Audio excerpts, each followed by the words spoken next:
Olá pessoal, tudo bem? Sejam bem-vindos ao Demax Talks, o podcast da Demax Ambientes. Esse espaço é para profissionais que estão no universo dos projetos arquitetônicos, arquitetos, designers, engenheiros e especificadores que trabalham e transformam ambientes corporativos, industriais, comerciais e hospitalares. Nosso objetivo aqui é trazer informações técnicas, novidades de mercado, soluções inteligentes e conteúdos que realmente ajudem vocês na tomada de decisões. Esse é o objetivo do nosso podcast. E para começar essa jornada da forma especial, escolhemos um tema que impacta diretamente na produtividade dos colaboradores nas empresas, a acústica em ambientes corporativos. E como ela influencia conforto, foco e produtividade. E para esse assunto convidamos o especialista Rafael Schmidt, da Scala Acústica, uma das empresas referências em projetos acústicos no Brasil. Rafael, é um prazer te ter aqui conosco nesse primeiro episódio. Rafael, para quem ainda não te conhece, conta um pouco sobre a tua trajetória, né? E o que a Scala faz no mercado para atender essa demanda de acústica. Primeiramente, eu quero agradecer o convite. A gente se sente honrado por estar aqui conversando com vocês. Bom, minha trajetória. Em 2009, eu comecei a ingressar no ramo de acústica. Trabalhei a vida inteira com telecomunicações. E aí passei por uma doença grave na minha vida. Eu tive um câncer lá em 2009. E trabalhava demais em regime de plantão. Inclusive, naquela época eu estava em Florianópolis. E um grande amigo meu, ele é proprietário de uma empresa na área de acústica. E ele me convidou naquela época se eu não quisesse trocar de ramo. Eu estava num momento muito acelerado da minha vida e é um câncer maligno, então assim, eu tive que realmente tomar decisões drásticas com relação ao meu estilo de vida. E decidi aceitar a proposta e naquela época eu comecei lá como desenvolvimento de produtos. Eles tinham ido numa feira na Itália, em Bolonha, e visto alguns materiais voltados para a construção civil, que lá estava muito avançado na questão da Europa, né? E aí me chamaram para desenvolver esses materiais para isolamento de piso, e aí que eu ingressei nessa área de acústica, então em 2009, e aí em 2012 que nós fundamos a Scala. Então eu e meu sócio majoritário. E na minha trajetória eu tive um grande professor, que é o professor Victor Zimmermann, inclusive ele é muito conhecido aqui em Santa Catarina. Vários alunos que formaram em engenharia, física e outras graduações das ciências exatas. O professor Vitor foi o meu grande professor. Eu aprendi muito, muito com ele. Ele, inclusive, tem mestrado no ITA em propagações de ondas. É um mestre da área de física e acústica. E eu tive um grande aprendizado com ele. Também na época que eu ingressei nessa área, fiz muitos cursos. Fiz uma parte de uma especialização em São Paulo, que veio um pessoal de Portugal. Foi lá na Poli-USP. E aí que eu ingressei nessa área a partir de 2012, então, que abrimos o escritório da Scala, voltado para projetos, para consultorias, ensaios, diagnósticos. E aí estamos especializados nessa área. Legal, legal. Perfeito. A história é bem interessante e comovente. Chega a ser comovente e bom que conseguisse nessa questão toda de recuperação e focar nesse mercado. Muito bom. Vamos começar pela base, então, né? Ainda existe muita dúvida sobre o quanto a acústica é importante, é decisiva dentro do escritório, né? Dentro do ambiente corporativo. Qual que é o impacto real do ruído, né? E na produtividade e no bem-estar das equipes dentro das empresas, dos ambientes, dessas áreas? Eu acredito que a maioria das empresas acabam não conseguindo mensurar essa questão. Uhum. Mas existem vários estudos científicos, tanto brasileiros quanto internacionais, que mostram, de fato, no dia a dia, essa perda de produtividade, perda de concentração, essa questão da perda cognitiva, né, que envolve a cognição das pessoas, e isso afeta demais o dia a dia dos colaboradores. Então, pesquisas demonstram, inclusive, percentuais que atrapalham a concentração das pessoas, perda de produtividade. Tem um trabalho muito legal que o pessoal da Ecofon, que é uma empresa sueca do grupo Saint-Gobain, que é líder mundial também em equipamentos acústicos, onde eles fizeram experiências práticas em colocar as mesmas pessoas para trabalharem num ambiente tratado acusticamente e num ambiente não tratado acusticamente. E eles conseguiram medir produtividade, performance, concentração e viram diferenças bem significativas. Mas eu acredito, voltando ali ao comentário inicial, que a maioria das empresas acabam, através do seu RH, não mensurando isso. Olha, nossos colaboradores estão aqui num escritório corporativo, um open plan, um espaço aberto, e realmente o ambiente ele não tem cuidado acústico nenhum. Então, muitas conversas intrusivas, conversas altas. O quanto os nossos funcionários estão sendo produtivos? Qual é o cansaço mental, a fadiga que acontece com esses funcionários? Então, eles não conseguem, na minha opinião, calcular este impacto, que na verdade a gente chama que é um impacto indireto, mas ele torna-se direto se eles fossem mensurar isso, o quanto isso está prejudicando o dia a dia dos funcionários, né? Fora algumas coisas silenciosas que a acústica vai causando nas nossas vidas, por exemplo, depende do grau de nível de ruído, pode desencadear doenças nas pessoas, problemas cardiovasculares, pressão alta, diabetes, problemas de saúde que as pessoas nem se tocam, mas de uma forma silenciosa o ruído ao longo dos anos, de uma forma, de uma dose acumulada ao longo dos anos, vá fazendo mal à saúde das pessoas. Eu acredito que o estresse também seja algo porque o barulho começa a irritar muitas pessoas, né? Irritabilidade. Irritabilidade que acaba acumulando estresse, acaba acumulando... Inclusive, o ambiente de trabalho fica mais difícil com essa irritabilidade do som, né? Exatamente. Som É difícil colocar isso numa fórmula, né? Que vai te dar um número exato do quão isso é prejudicial ou de quão isso impacta, porque, afinal, os seres humanos, né? Cada dia é um dia, né? Então, às vezes...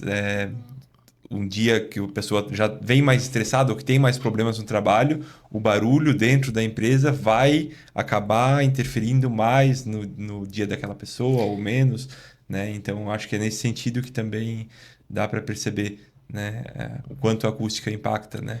Exato. Na disciplina de acústica tem um lado... Uma disciplina que estuda a psicoacústica, vamos falar assim, o lado subjetivo da acústica. E aí tem um estudo que mostra essa questão da irritabilidade, do estresse.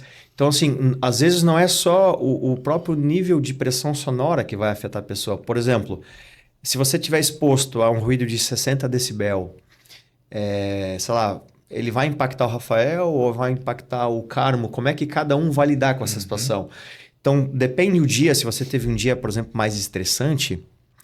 Pode ser que eu, Rafael, exposto aos 60 decibel, vou me irritar mais que o Carmo, que teve um dia mais tranquilo. Então, não é só um nível de pressão, realmente. A questão da irritabilidade vai afetar como é que vai ser o teu comportamento na exposição a determinados tipos de ruídos. Certo. Perfeito.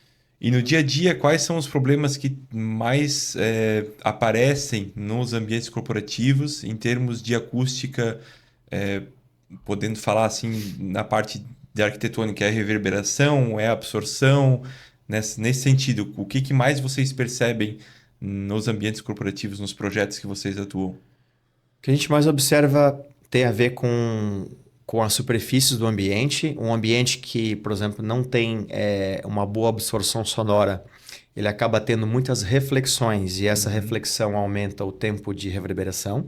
Ok. Então, o pessoal fala do ecoar, né? Esse ambiente está com muito eco. Mas o eco na acústica é a primeira reflexão. E quando a gente fala em reverberação, são sucessivas reflexões. O som bate, rebate, ele fica realmente no ambiente indo e voltando até ele perder essa energia. Né? Não sei se vocês conhecem o conceito do tempo de reverberação. Mas o que é? Você tem, por exemplo, assim... Como é que eu meço o tempo de reverberação no espaço? Eu vou levar um equipamento, normalmente vai ser um dodecaedro, que é uma bolota com 12 alto-falantes. Aí você emite um disparo, um ruído impulsivo, ou você mede pelo método interrompido. E você tem um disparo, que a gente chama de trigger. Vamos dizer que esse trigger é 100 decibel ou 110. Quando o som perder 60 dB nesse ambiente que você está medindo, então o tempo entre o disparo e essa queda de 60 dB é o tempo de reverberação. Só que ele mede isso por frequência. em 125 Hz, 250 Hz, 500, 1000, 2000, ou se você tiver medida em terças de oitava, 63, ou seja, você vai medindo em frequências menos espaçadas que comparado ao bandas de oitava. Então, as principais reclamações: excesso de reverberação, um ambiente muito reverberante começa a prejudicar a capacidade de compreensão da fala, e falta de privacidade acústica. A privacidade tem a ver com o grau de isolamento. Então, por exemplo, você tem às vezes 2 salas geminando e essa parede tem um grau de isolamento muito baixo e as pessoas começam a escutar a conversa entre essas 2 salas. Ou você tem um septo de forro não tratado, está aberto, o som passa pelo entreforro. Ou você tem as aberturas, portas, janelas, visores, com baixo grau de isolamento, o som vai passar com mais facilidade, e isso vai afetar a conversação e vai ter falas intrusivas. Então, principais pontos: reverberação e a questão de falta de isolamento sonoro. Comenta-se muito que o som é igual a água e ar. Qualquer passagem, qualquer fresta, ele está passando. Isso é real? Exatamente. Onde passa a luz, onde vai passar a água, que é uma fresta, falta de vedação, o som vai passar com facilidade também. Nós fizemos uma experiência bem interessante no nosso escritório. Em uma sala de reunião que nós temos lá uma porta acústica de quase 38 decibel de isolamento. E nós fizemos uma experiência. É uma porta, inclusive, com fechamento multiponto. Ele tem 2 fechamentos superiores e 2 na região mais intermediária. Então, são 4 pontos de travamento com duplo batente de vedação. Uma porta realmente muito eficiente. Nós causamos proposital uma fresta de 2 milímetros. Então, a gente abriu a porta e pegou um paquímetro e deixou uma fresta de 2 milímetros. E depois uma fresta de 4 milímetros. Essa fresta de 2 milímetros causou um impacto na redução global dessa vedação, que era aquela parede mais a porta, de 11 decibel. Isso é um valor muito significante, muito alto. E a fresta de 4 milímetros foi 13. Só que isso são valores globais. Se a gente for analisar por frequências, nós tivemos frequências que a perda foi mais de 20 decibel. Então, as frestas, ou a falta de vedação, a falta de estanqueidade, ela é muito prejudicial. Entendi. E falando nessa falta de privacidade, hoje é um conceito muito forte no ambiente corporativo, a parte de ambientes open space, né? Então, isso também tem trazido bastante problemas na parte de acústica, porque a gente tem setores que falam mais trabalhando junto com setores que falam menos, então isso muitas vezes pode ser um problema de projeto, né? Mas interfere, a acústica é a principal interferência, né? Nesse sentido. Como é que vocês veem isso? Como é que isso pode ser trabalhado, de repente, algum tipo de produto para tentar reduzir, ajudar, né? Um buffer, alguma coisa nesse sentido? Então, em escritórios abertos, quando você quer privacidade total, você tem que pensar em espaços confinados, mais fechados. E aí você pode tratar como ambientes, como mini salas, com divisórias acústicas, tudo calculado. Então, qual é o grau de isolamento que essa divisória ela tem que dar lá em laboratório, que, por exemplo, que é o índice dela RW. E os valores que eu calculo de campo é diferença padronizada, é DNTW. Então, um cálculo de DNTW parte do valor de laboratório, RW. Então, quando a gente especifica uma divisória e o fabricante diz que é uma divisória acústica, para dizer que ela é acústica, primeiramente teria que ter um relatório de ensaio num laboratório que medisse, então, esse índice de redução sonora ponderado, que é o RW, em decibel. E dependendo do grau de isolamento dela, eu vou dizer se ela é acústica ou não. Porque o fabricante pode dizer que o produto dele é acústico, mas de fato é ou não é acústico? Para vocês terem uma ideia, na norma de desempenho, que é mais voltado para edificações residenciais, tem uma tabela chamada inteligibilidade e ela é comparada com o grau de isolamento de uma vedação, de uma geminação, ou seja, uma vedação vertical. Pode ser até uma divisória, por exemplo. Com 35 decibel de isolamento, isso obtido no próprio local, na obra, digamos assim, é vida real, de fato. Não é laboratório, é vida real. DNTW, que é um valor em decibel. 35 dB, você ouve perfeitamente a conversação, tá? Inclusive em Blumenau, há uns 2 anos atrás, a gente foi chamado num escritório, que era escritório A e escritório B. E justamente a sala das diretorias geminavam numa parede que eles escutavam perfeitamente o que cada um estava falando. Então, conversas intrusivas e falta de privacidade. O que a gente fez? Fomos lá com nossos equipamentos e medimos, com equipamentos padronizados, o isolamento dessas 2 salas. Deu DNTW, se não me engano, de 37 dB. Ou seja, de fato, comparando com esta tabela da norma, eles iam escutar perfeitamente a voz um do outro em conversação em voz mediana. E levamos também o nosso equipamento, aquela câmera acústica, que é aquela câmera que enxerga o som. E como aquela era uma parede de alvenaria, a gente pensou, poxa, se é uma parede de alvenaria, uma parede mais antiga, mais robusta, não é por ali que está passando o som, é alguma falta de vedação. De cara, a gente gerou um som do outro lado, pegamos a Soundcam, que é a câmera acústica, e vimos que toda a região do septo, que vinha lá por cima do forro, as manchas da câmera apareciam naquela região do septo. Ou seja, fizeram a linha de forro, a parede terminou na linha de forro e o som vinha pelo entreforro entre as 2 salas. Solução: quebra uma região do forro, faz o fechamento do septo para evitar essa transmissão sonora. Então, com 45 decibel de isolamento, a gente ainda escutaria em uma conversação de voz alta. A gente... Você ouviria, mas você não entenderia. Tá? Então já começa a tornar a conversa mais privada com 45 dB. Se você quiser não escutar uma conversação, por exemplo, igual o tom de voz que a gente está aqui agora, se nós todos estivéssemos falando junto, talvez isso ia para 66, 67 decibel. Para que o outro lado não escutasse, a gente precisaria que não escutasse nada. 50 decibel de isolamento. Aí que vem o grande desafio, né? Você conseguir sistemas que em campo desempenhem um isolamento de 45 a 50 decibel. E o maior desafio é quando você tem uma porta junto, que normalmente são as portas, as esquadrias que vão jogar o isolamento global. Reduzir, né? Reduzir. Então, respondendo a tua pergunta, quer maior privacidade, você vai ter que trabalhar com espaços confinados. Então, a gente já fez ambientes corporativos que eles criaram mini salas com um bom grau de isolamento para que as conversas ficassem mais privadas.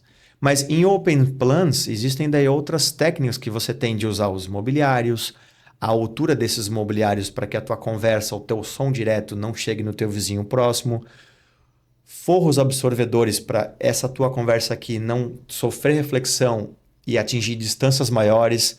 Então, existem técnicas de redução que você pode fazer em espaços abertos para minimizar esse impacto também. Ah, perfeito. Essa tua conversa já entrou um pouco no segundo bloco, mas bem tranquilo, só complementando um pouco do que o Daniel falou sobre Open Plan, Open Spaces.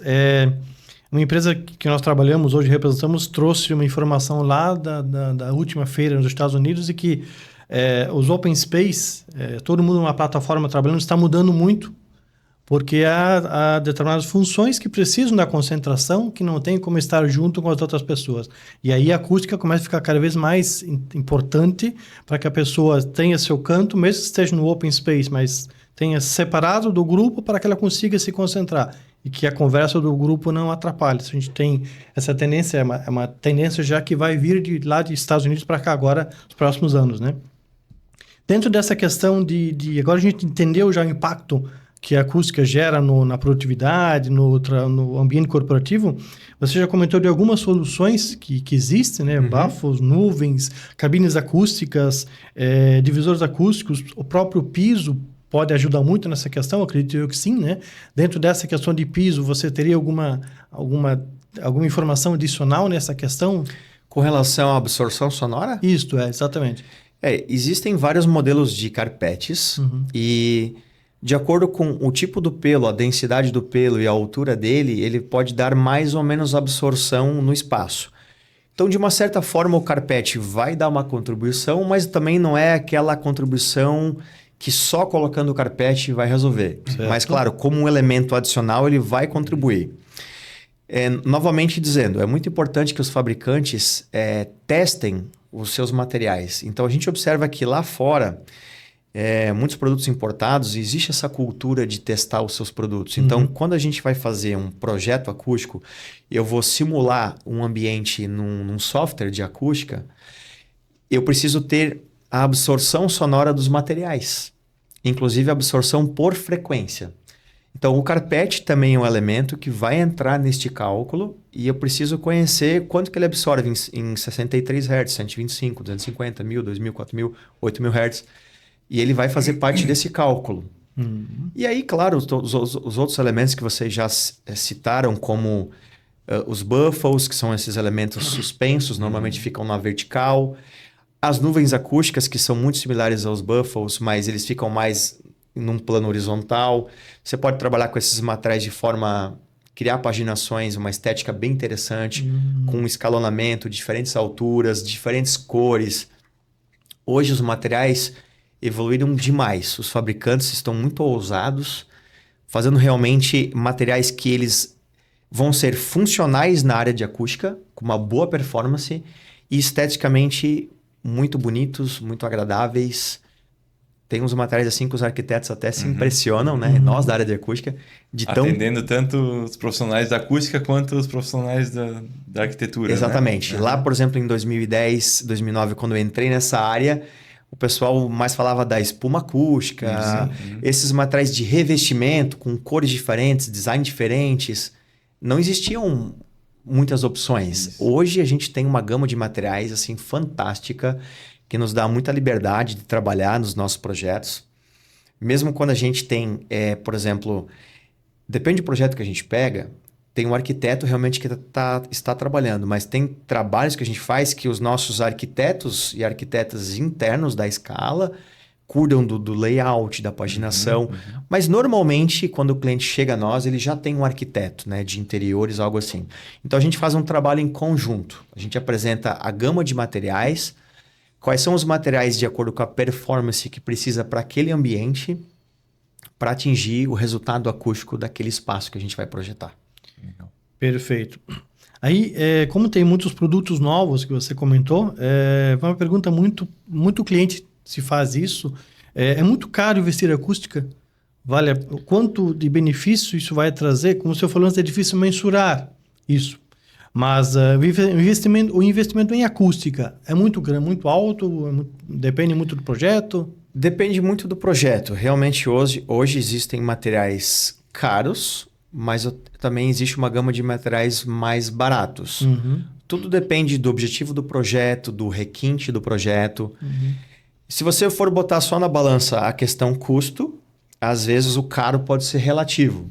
Porque a questão se eu for projetar um ambiente e a acústica dele não for boa, eu vou ter um custo indireto, que às vezes as pessoas não mensuram, que é a perda de concentração, falta de produtividade, que isso ao longo dos anos, esse impacto vai ser muito maior do que se tivesse investido do custo inicial. Então hoje, por exemplo, tem materiais que talvez, pensando numa linha de forro modular, você comece com 35, 40, de 35 a 50 reais o metro quadrado, mas eu posso trabalhar com forros mais nobres, falando ainda nos modulares, de 400, 500 reais o metro quadrado. Se for para áreas especiais, clínicas, hospitais, tem a questão da higiene e questão sanitária, o custo dos materiais começa a aumentar.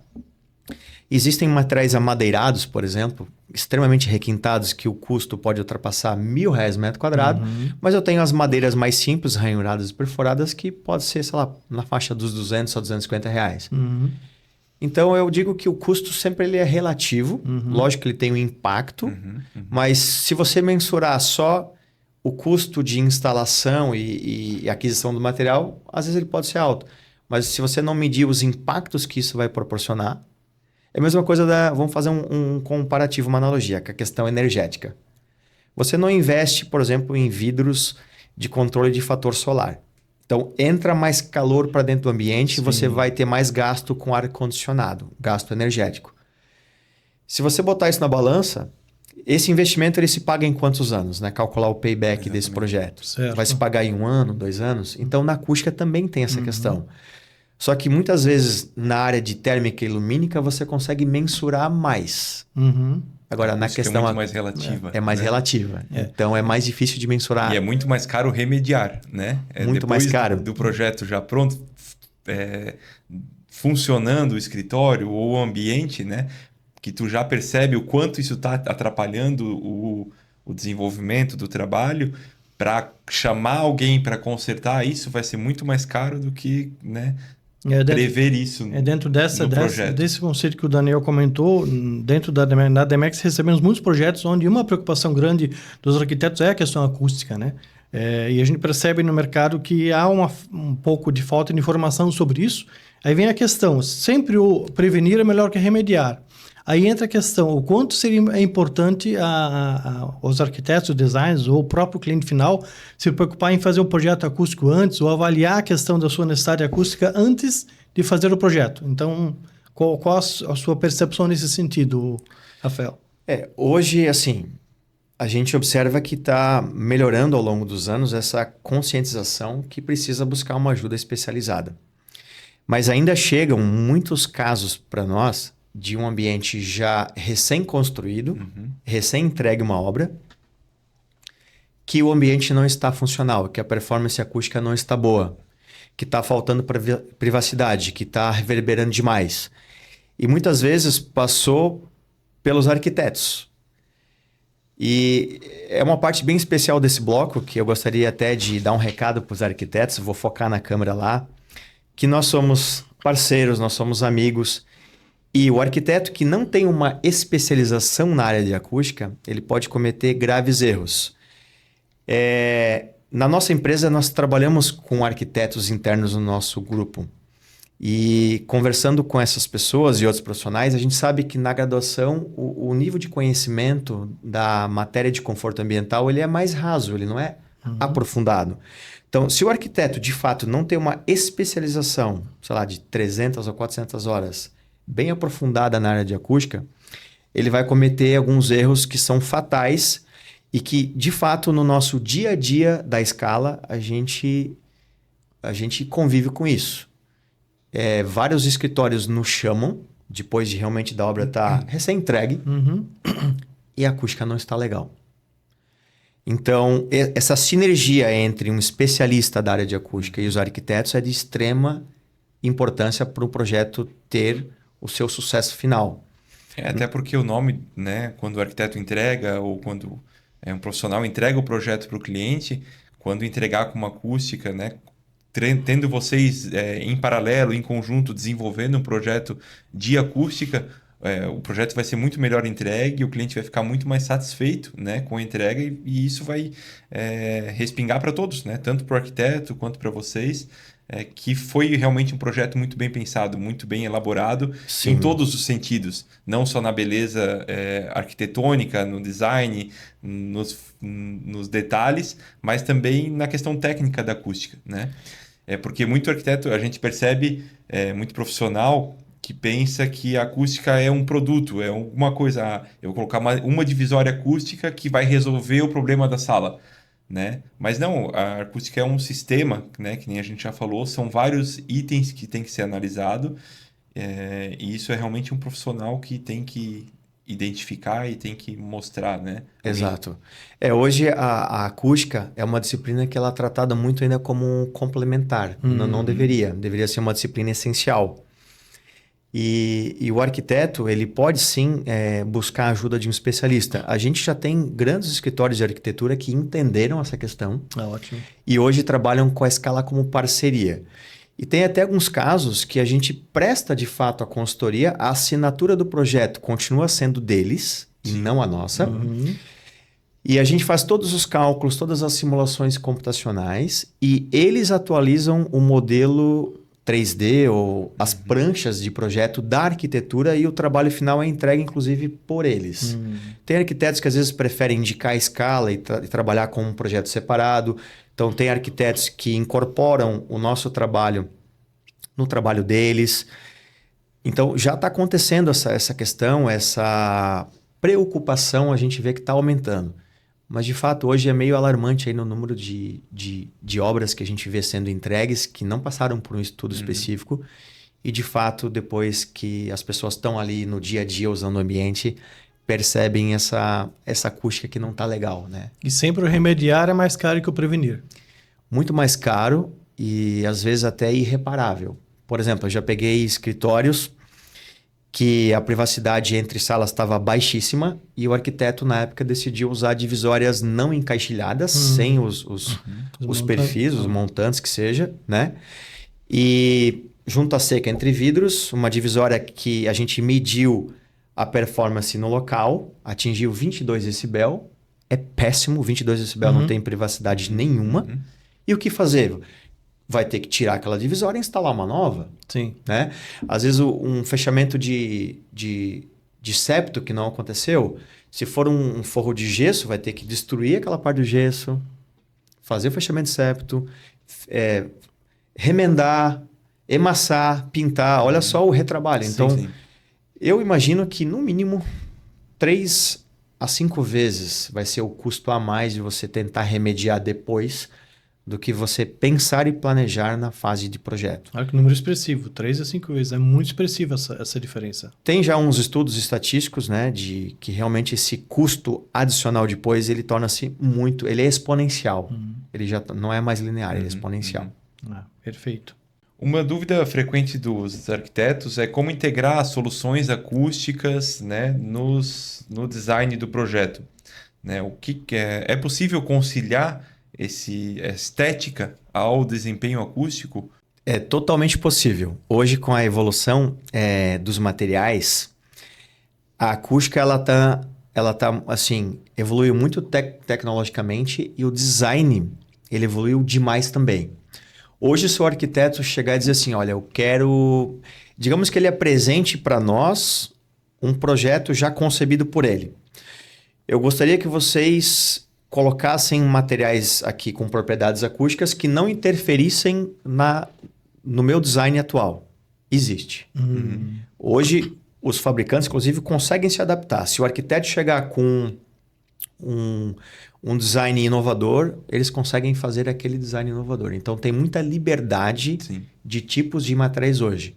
Nós já fizemos vários projetos que os materiais acústicos tiveram que se adaptar, de fato, ao que foi concebido pelo design de interiores. Vou citar um caso do shopping lá na Praia Brava, que a gente fez anos atrás, e tem lá a parte da mercadoteca. E na mercadoteca tinha lá um painel que ele tinha que ser numa pegada de concreto. E o arquiteto usou uma placa cimentícia. Só que a gente precisaria, de alguma forma, colocar absorção naquele espaço. E a gente pegou a placa cimentícia, encontramos um fornecedor no Rio Grande do Sul que fazia usinagens, furos, similar a um gesso acartonado perfurado. Criamos as perfurações, instalamos ele com uma cavidade em relação à parede de alvenaria, pelo menos um afastamento aí, não sei se ficou agora de 5 a 7 centímetros. Colocamos uma lã absorvedora nessa cavidade e fizemos toda aquela parede com função de absorção sonora. Ou seja, a gente se adaptou ao projeto do arquiteto, ao design. Hoje, se você quiser fazer um quadro acústico com a logo do cliente, o fabricante faz. A parte de impressão, né? A parte de impressão. Isso, se a gente for falar de padrões amadeirados, lãs minerais, evoluiu demais a acústica nesse sentido. Então, tem total liberdade de adaptar ao design que o arquiteto pensar. Eu acho que é algo que o mercado percebeu a necessidade, né? E as empresas de acústica, de materiais acústicos, perceberam que poderiam inovar nesse sentido, né? E investiram realmente em design para agradar os profissionais da área de arquitetura, de design, para que isso realmente fosse englobado nos projetos e trouxesse esse conforto acústico para dentro dos ambientes, né? Exatamente. E na questão de mobiliário, o que hoje o mobiliário de plataformas, de mesas, né, próprias cadeiras, o que vocês recomendam normalmente para auxiliar na parte acústica? Bom, a parte de mobiliários ela também entra nas simulações computacionais. Então, Então, o ambiente como um todo, ele é modelado no software. Todas as superfícies refletivas, absorvedoras, que seja, todos os materiais que compõem as superfícies internas. Os mobiliários também são colocados no software. E cada mobiliário, aí entra de novo aquela questão. Precisa ter o teste dos coeficientes de reflexão, a parte de difusão, espalhamento, vamos falar assim, e absorção sonora também muito importante. Então, logicamente, mobiliários que tiverem materiais mais estofados, com espumas, com tecidos que absorvem o som, eles vão ter essas características de mais absorção sonora que vão contribuir mais para a acústica daquele ambiente. Os mobiliários também evoluíram, alguns fabricantes também começaram a produzir mobiliários que têm já revestimentos absorvedores nos próprios mobiliários. Quando você quer agora falar também da privacidade da fala e é um open plan, já existem mobiliários com essas divisões que tem, por exemplo, entre essa linha de colaboradores e os colaboradores do outro lado, a uma certa altura que vai então fazer um bloqueio da transmissão direta. Tudo bem que você vai ter a difração por topo, então não é privacidade total, parte do som vai ser transmitido para o lado adjacente, mas evoluiu bastante também essa questão de mobiliários. Anos atrás, vamos falar 10 anos atrás, a gente quase não tinha opções de mobiliários que melhorassem a questão da absorção sonora do espaço e também a privacidade, que a privacidade tem muito a ver com realmente a altura desses elementos laterais ou de divisão para quebrar, de fato, essa transmissão direta que tem entre as pessoas, né? Realmente que seja um obstáculo, que o som enxergue um obstáculo, ele não vá diretamente para a pessoa. Certo. Por exemplo, nós aqui nessa mesa de podcast não tem nenhum anteparo na nossa frente. Então, a transmissão ocorre de forma direta. Num ambiente de escritório corporativo, você pode ter mobiliários com esses obstáculos na frente e essa altura desse anteparo, ela tem influência direta, né, no grau de privacidade com o teu vizinho adjacente ali. Legal. Quando tu fala, a gente falou agora um pouco sobre mobiliários, né? Tu falou de simulações. Tem uma outra matéria que é bem interessante, que acho que seria talvez interessante você trazer um pouquinho para a gente também. Isso é sobre acústica de salas, né? Tu pudesse falar um pouquinho sobre esse assunto para a gente, trazer até o conhecimento para o público, né? De acústica de salas. O que é? Complementando um pouquinho o que é, e tem muita dúvida no mercado sobre o tamanho de sala privativa, o quanto isso também influencia na acústica. Nós temos por experiência salas pequenas, a reverberação é maior, sai mais som. Isso é real mesmo? Bom, vamos só diferenciar ali. Isolamento ou absorção nesse teu comentário, cara? Isolamento. No isolamento, se você tem ambientes menores, normalmente num ambiente, em algum momento você vai ter alguma abertura, alguma porta, algo assim. Então, se você tem menos área opaca de uma parede, que isola mais que uma porta, então nos ambientes pequenos, normalmente são os mais difíceis de você controlar o grau de isolamento. Por quê? Vamos chutar. Você tem uma parede de 2,50 metros quadrados, mas você coloca ali uma porta de 2,10 por 80, sei lá, vai dar 1,50 metros quadrados, chutando.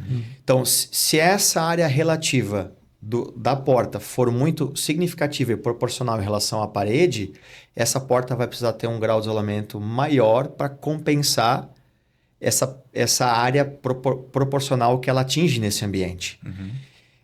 Mas falando assim, agora vamos falar para reverberação. Aí já é o contrário, não são os espaços pequenos. Os espaços maiores, o de maior volumetria, que normalmente vai ter os maiores tempos de reverberação. Vamos dar um exemplo. Igrejas católicas, catedrais. A gente fez um projeto de uma catedral de Tubarão, agora há uns 2, 3 anos atrás, que nós fomos lá medir a reverberação daquele espaço. Primeiramente, aquele espaço não tinha nada de absorção sonora. Todas as superfícies são refletivas. Piso, parede de alvenaria, teto lá, inclusive, era uma laje. Tudo refletivo. A reverberação daquele espaço estava entre 7 e 8 segundos. Extremamente elevada. Qual foi a solução? A gente fez um projeto lá em 2 etapas. Primeiro, vamos atacar a superfície de teto. E depois vamos complementar com paredes. Então, a fase 1 do trabalho, inclusive eles acabaram de executar agora recentemente, foi toda a parte de teto. E a gente não foi lá ainda medir a reverberação depois, mas por cálculo, a reverberação daquele espaço já tem que estar por volta agora dos 3 a 3,5 segundos. Tá? Então, ambientes maiores reverberam mais. Quando você tem ambientes menores, aí eu tenho que tomar mais cuidado com a parte de isolamento, justamente por essa relação entre as aberturas e as partes fixas ou as partes opacas. Não sei se ficou compreensível. Sim, ficou compreensível, sim. Ficou bem compreensível. Perfeito. Rafael, vamos agora para alguns cases, histórias reais do dia a dia que você tem, situações de projetos prontos que você deve corrigir, projetos que você fez antes e a solução que aconteceu, alguma coisa de histórias aí, de uns cases que você teve nesses teus anos de experiência já, sua empresa. Tá, só respondendo a pergunta do bloco anterior, perguntaram ali sobre a acústica de salas. Na engenharia acústica, tem uma disciplina chamada acústica de salas especiais. Quando o pessoal fala de salas especiais, entra essa questão dos teatros, anfiteatros, auditórios, estúdios de gravação, que realmente são ambientes que requerem um cuidado maior e, de fato, a simulação computacional ela é extremamente importante, porque você modela o ambiente, como ele vai ser construído, com todas as superfícies. Se você tiver tetos angulados, que, por exemplo, assim, em teatros, onde você tem só a palavra falada, o ambiente ele precisa ter uma boa propagação do som para que todos os ouvintes, que a plateia, escute de igual forma. Quando você tem já um ambiente com caixas de som, um ambiente sonorizado, você pode usar a posição das caixas e as quantidades de caixas, você pode fazer reforços laterais nas paredes para que as pessoas ouvem, digamos assim, com a mesma percepção, com a mesma intensidade de nível de pressão sonora. Só que quando você tem um ambiente só de palavra falada, você tem que tirar o máximo da acústica daquele ambiente. Tipo, teatro com palavra falada. Então a pessoa está ali no palco, ela fala. Então você já tem que começar a calcular as angulações de forro. Se eu simplesmente jogar forro absorvedor em tudo, eu estou matando a onda direta, você não vai ter reflexão de teto. Como é que o som vai chegar nas fileiras mais atrás se você já matou a onda com forro absorvedor aqui em cima? Então você tem que trabalhar muito o conceito das reflexões, da difusão, da absorção num espaço quando envolve a acústica de salas especiais. Agora vamos falar alguns cases, né? Vamos falar de cases mais locais, perto de nós. Um case muito legal que a gente trabalhou em parceria com os arquitetos foi o escritório da Philips em Blumenau, ali perto do SIC. Philips, a parte de softwares, né? Da parte de softwares hospitalares. Esse projeto veio de um escritório também da Espanha, se eu não me engano. Sim. Eram arquitetos espanhóis. Do Chile. Do Chile? Do Chile. Do Chile? Do Chile. Faz anos eu já não lembro mais direito. Sim. Nós participamos desse projeto vocês também forneceram materiais para esse projeto, né? Sim, fornecemos lá. E também acho que o arquiteto Rael Belli participou desse trabalho aqui em Blumenau. Exatamente. Se eu não me engano, ele foi o principal responsável, né? Sim. Ele era o gestor da obra aqui, contratado pela Philips e pelo escritório lá do Chile. Isso. Legal. Então, esse foi um case de sucesso muito grande, que depois a gente, além de projetar, a gente acompanhou a obra e depois o resultado final, pegando inclusive a opinião do dia a dia dos gestores e dos colaboradores que lá trabalham, mas ele foi pensado desde o início. Então, quando eles alugaram aquele galpão, que antigamente eu acho que era um atacadão Isso lá, mesmo. já existia um material lá na telha, tipo um face felt da vida, né? Um material que absorve o som lá perto da telha. Só que só aquela absorção seria, digamos assim, incompatível com o que a gente precisaria de resultado. Então, todos os espaços, tanto os abertos quanto os confinados, foram pensados em materiais que iam dar o grau de privacidade, com o isolamento necessário e com a absorção necessária. Então, na época, a gente fez simulações computacionais do comportamento acústico desses diferentes espaços e foram, então, especificados materiais, né, de acordo com as suas propriedades necessárias para atingir aquele resultado daquele espaço projetado. Então, foi um case de sucesso muito interessante. Esse case agora, mais recente da Catedral do Tubarão, também é um case muito, muito legal, que nós fomos medir a reverberação no início do trabalho, simulamos no software, e aí quando você mede, você pode calibrar o software para a situação real.